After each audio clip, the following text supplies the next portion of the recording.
বাবার দাম কম না বেশি?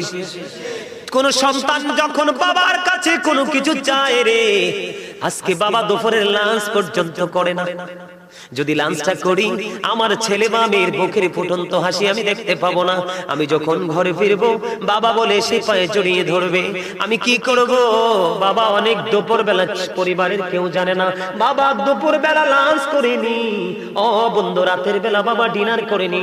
সন্তানের আশ পূরণের জন্য সন্তানের প্রিয় জিনিস ঘরে নিয়ে ফিরতে হবে, কারণ বাবার স্বাদ আছে কিন্তু সাধ্য নেই। কথা বলেন না কেন?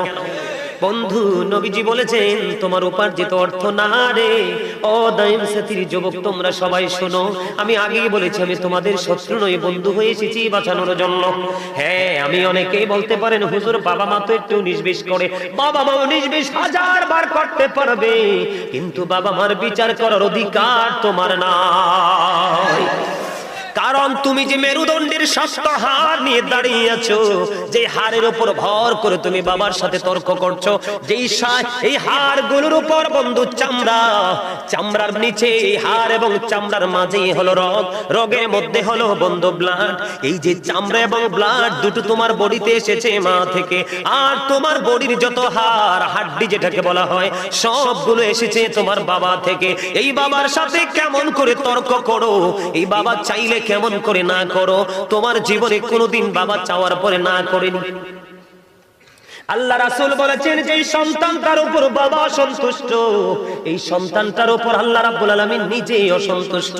এই সন্তান যেখানে সোনার খুনিতে পা দিলে দেখবে শুধু ছাই, আর যেই সন্তানের প্রতি বাবা মা সন্তুষ্ট রে, এটা সালির থুবে গেলে দেখবে ওখানে লাড়া দিলে দেখবে সোনা।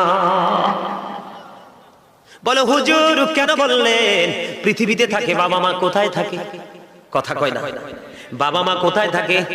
পৃথিবীতে বিচরণ করে, কিন্তু আল্লাহ নিজে কোরআনের মধ্যে বাবা মা নিয়ে ওয়াজ করে। তাহলে তোমরা বোঝো বাবা মার দাম কম না বেশি? আল্লাহ রাব্বুল আলামিন বলতেছে ওয়াবুদুল্লাহ ওয়া লা তুশরিকু বিহি শাইআ ওয়া বিল ওয়ালিদাইনি ইহসানা। তোমরা আল্লাহর ইবাদত করো। কার করো? ওয়াবুদুল্লাহ।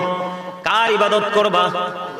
আল্লাহর ইবাদত করবা। আল্লাহর সাথে কোনো কিছুকে শরীক করিও না। মা বাবার সাথে ভালো আচরণ করো, মিষ্টি আচরণ করো, তোদের সাথে উত্তম আচরণ করো। জোরে জোরে কন্যা সুবহানাল্লাহ। বলছে কে? কথা বলেন না কে? শুধু বাবা মা জীবিত থাকলেই তাদেরকে ভালোবাসবো, তাদেরকে পৃথিবীর বুকে বন্ধু শুধু আদর করব এমনটি নয়। বাবা মা, মা বাবা চলে যাওয়ার পরেও তাদেরকে